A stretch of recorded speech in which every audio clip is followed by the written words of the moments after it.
Bonjour à tous. Si vous voulez bien venir avec moi, je vais vous emmener en voyage.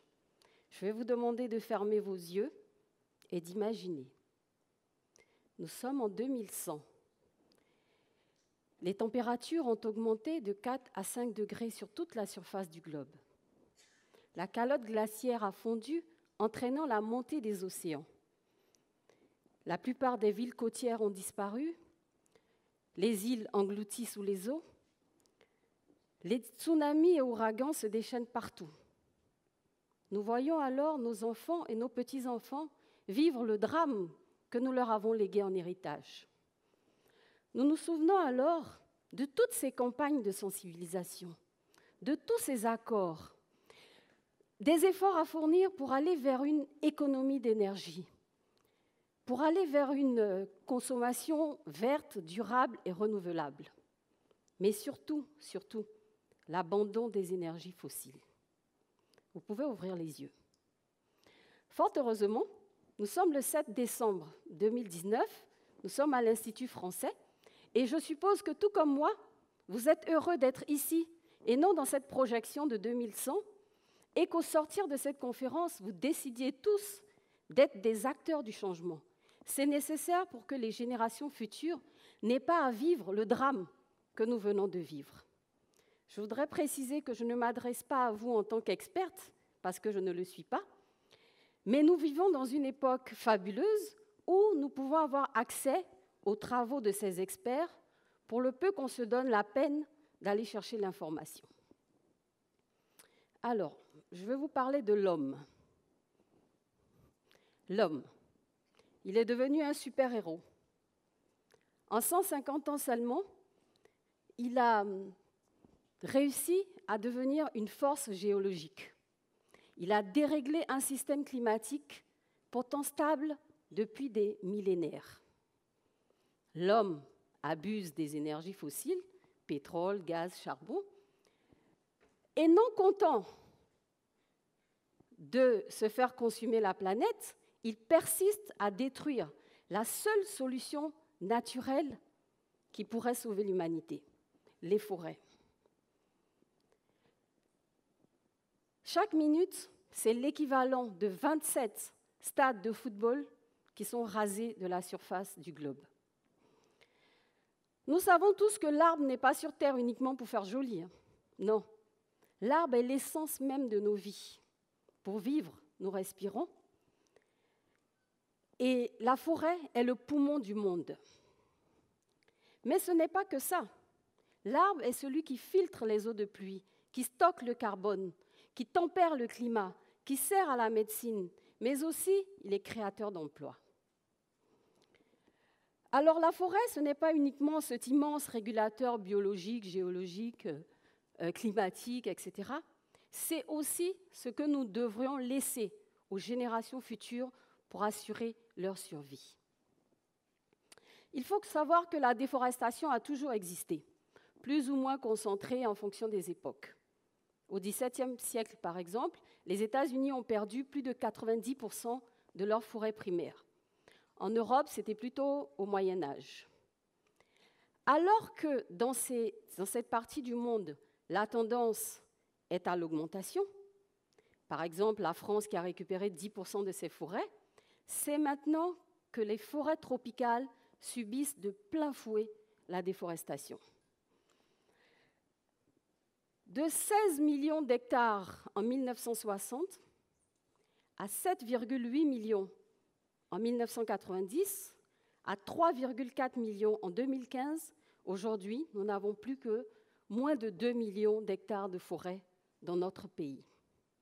Les forêts ivoiriennes sont donc en grand danger, mais par ricochet, la survie de sa population. Il faut savoir que lorsque une espèce végétale disparaît, plus de 30 espèces animales disparaissent également. Alors, comme plusieurs d'entre vous, j'ai entendu les discours des écologistes, mais aussi ceux des climato-sceptiques. Et comme certainement la plus grande partie, je me suis dit qu'à mon petit niveau, je ne pouvais rien changer. J'ai continué ma petite vie en écoutant ça d'une oreille, jusqu'au jour où, il y a 2 ans, je fais un gros burn-out. Et comme par intuition, je décide d'aller guérir mon âme dans la nature. Je me mets alors en totale immersion pendant 3 mois dans une forêt du nord de la France et je me rends compte là à quel point la forêt est bénéfique à l'être humain. Alors je décide à ce moment-là que ma vie prenne un tournant et de me consacrer à Dame Nature et ses soldats les arbres. Alors j'apprends à partir de travaux d'experts, parce que du coup je commence à me documenter, que la forêt est la première solution naturelle pour faire face aux ravages du réchauffement climatique. Je continue de lire, j'apprends qu'il faudra planter des milliards d'arbres. Waouh! On a tous appris à planter des arbres à l'école, on sait que c'est long, on sait que c'est harassant, on devine que c'est coûteux. Et là, je me dis, non, l'homme, c'est un super-héros. Il est même allé sur la Lune. Il devrait pouvoir trouver une solution. Je continue de chercher, et là, je tombe sur un documentaire, et le titre m'accroche. En Afrique, ils ont trouvé la solution au reboisement. J'ai dit, ah, bon, je regarde. Ça chamboule ma vie, parce que je découvre quelque chose d'extraordinaire.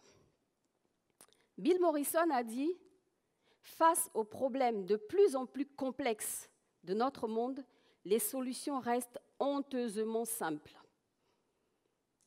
Quand je découvre ce documentaire, je me dis non, c'est pas possible, il y a une arnaque quelque part, c'est trop simple. Je continue de chercher et je découvre que c'est une technique ancestrale. Elle existait dans l'Égypte antique. On en a même trouvé des traces au Moyen-Orient, en Afrique du Nord. Ensuite, ça disparaît. Et pendant la Seconde Guerre mondiale, il y a un botaniste japonais qui le remet à l'ordre du jour. Alors, ce japonais s'appelle Masanobu Fukuoka, et d'ailleurs la technique porte son nom. Il décide de se consacrer à cette nouvelle technique. Il est né en 1908 et il a écrit beaucoup de travaux que vous pouvez trouver sur Internet, notamment La Révolution d'un brin de paille, qui est un best-seller et qui pourrait vous apporter beaucoup de choses. Et il base ses travaux sur le fait que, très souvent, dans les travaux agricoles, l'intervention humaine exige des efforts inutiles. Il est formel là-dessus et donc il accentue ses principes sur la non-intervention ou la très faible intervention de l'homme dans la nature. Ces principes sont donc élémentaires et relèvent même du bon sens. Premièrement, il ne faut pas labourer. Deuxièmement, il ne faut pas mettre d'engrais. Alors ça, c'est tellement simple parce qu'on se dit les forêts qui existaient avant qu'on arrive sur Terre, il n'y avait personne pour leur mettre de l'engrais. Ensuite, il ne faut pas tailler parce que plus il y a de plantes, plus la biodiversité est riche. Il ne faut pas arroser, les besoins en eau des plantes doivent être satisfaits par la pluie. Il conçoit alors des seed balls. Comme vous pouvez l'entendre, ça se compose de seed balls, balles de graines. Alors, les balles de graines, comme vous les voyez là sur la photo, c'est une balle dans laquelle il y a une graine et tout autour des nutriments. Alors cette balle, on va se dire, mais pourquoi ne pas jeter directement la graine dans la terre? Quand vous faites comme ça, les animaux ont tendance à manger les graines. Donc le seed balls, il est dans une coque de protection qui empêche les animaux de les manger, mais aussi qui les empêche, par exemple, de brûler s'il y a un incendie ou que les vents les déplacent. Alors, vous n'avez rien d'autre à faire quand vous avez un seed balls dans la main que de le poser, le jeter ou le lancer dans la nature, là où vous avez envie que ça germe. Il ne faut juste pas les enterrer. Donc, la graine, elle est à l'abri dedans et elle attendra juste son heure lorsqu'il va avoir le dernier maillon manquant, c'est-à-dire l'eau. Là où les seed balls sont intéressants, c'est qu'ils permettent d'ensemencer des zones inaccessibles à l'être humain. Bon, on se dira, si on a envie de planter des arbres dans le plateau, il n'y a pas besoin de mettre des seed balls, on peut faire du planting normal.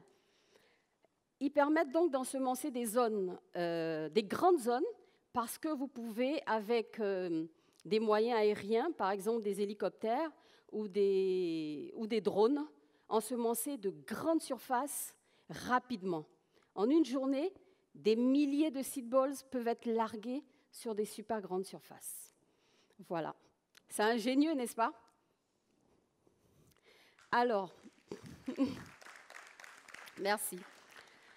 Nous avons déjà des preuves que la technique fonctionne, d'abord parce que ça existe dans plusieurs pays du monde, mais en particulier en Afrique. Alors, il y a une société kenyane qui a un peu la tête de file du mouvement, qui existe depuis 2016 et qui a un tel succès. D'ailleurs, cette semaine, ils ont fait la une de CNN. Il y a un mois, Leonardo DiCaprio, qui était un grand combattant pour l'écologie, a parlé de ça. Ils ont eu un tel succès que nous avons voulu nous former auprès d'eux. Nous avons donc pu bénéficier d'une formation technique et nous avons commencé il y a 1 an à faire nos essais ici en Côte d'Ivoire. Au départ, je pensais que je pouvais acheter des seed balls au Kenya et les faire venir en Côte d'Ivoire, mais en fait, ce n'était pas bon parce que chaque univers doit respecter son écosystème. Nous devrions donc le faire avec des graines de chez nous. Alors, après les premiers tests et échecs, comme vous pouvez l'imaginer, nous n'avons pas laissé tomber, on a continué à s'améliorer jusqu'à ce que le 29 mars 2019, on ait nos premiers seed balls de tech qui germent. Voilà, je ne sais pas si vous voyez la graine, vous voyez bien les racines qui sortent même avant de voir la graine germer. Alors, l'aventure seed ball se met alors en marche et notre principal objectif est d'aider au reboisement de notre pays. Les besoins sont énormes. Le ministère m'a dit 300 millions d'arbres par an pendant 10 ans pour recouvrer 20% de notre couvert forestier. Alors, imaginez s'il faut planter 300 milliards d'arbres avec la technique que tout le monde connaît. Tenez, on va faire une petite comparaison. Planting classique, seed balling. Premièrement, il vous faut faire une pépinière. Ça va vous mettre facilement 4 à 6 mois. Là où avec les seed balls, en 1 semaine, on en fabrique. Deuxièmement, imaginez, il y a tout un process dans le planting classique, du défrichage jusqu'à la transplantation, c'est-à-dire le moment où vous mettez le plant dans le trou. Là où avec les seed balls, on n'a qu'à les jeter dans la nature. Troisièmement, avec le planting classique, on est obligé de tenir compte de certaines saisons. En même temps, aujourd'hui, il n'y a plus de saison. Donc, s'il faut attendre des saisons, on est mal barré. Là où avec les seed balls, on peut les jeter dans la nature à tout moment de l'année, ils attendront juste d'avoir de l'eau. C'est un gain incroyable de temps. La pénibilité de la tâche est complètement annulée. Et enfin, planting classique, on comprend tout de suite, pépinière, sachet noir. Le sachet noir, après, il va dans la nature, on ne sait pas combien de centaines d'années, polluer les océans, etc. Est-ce que vous avez compris à quel point le seed balling est une méthode intéressante? Elle permet une reforestation rapide, économique. Mais ça ne s'arrête pas là. Nous fabriquons les seed balls à la main. On s'est plaint des énergies fossiles, donc on ne va pas aller en mécaniser le système et polluer encore plus. Alors, ces milliers de seed balls qui doivent être faits à la main, ça nécessite de la main-d'œuvre. Et nous avons la possibilité de faire travailler des femmes, des jeunes, des communautés villageoises qui n'ont pas de qualification, mais qui peuvent travailler et gagner leur vie décemment. Voilà. Alors, nous avons sillonné la Côte d'Ivoire depuis 6 mois. Nous avons répandu plus de 600 000 seed balls. La plus grande partie s'est faite par le ministère des Eaux et Forêts, mais nous avons eu des ONG qui sont venues vers nous et bien sûr nous-mêmes. Je veux vous raconter l'histoire d'un petit village qui m'a touchée. Ils sont venus nous voir, donc le village s'appelle Tomidanou, ils sont dans la région du Moronou. Ils sont venus nous voir en nous disant nous voulons reboiser 3 hectares de forêt, mais nous n'avons pas les moyens. Là, nous avons une fête qui s'appelle la fête de la lumière. Depuis que nous existons, c'est en 2019 que nous avons eu l'électricité. Alors, nous faisons 3 jours de fête pendant lesquels nous voulons faire du reboisement. Et en face, on avait des étudiants étrangers, ivoiriens à l'étranger qui ont ouvert une cagnotte en ligne et qui nous ont dit « Nous, on a envie de participer au reboisement ».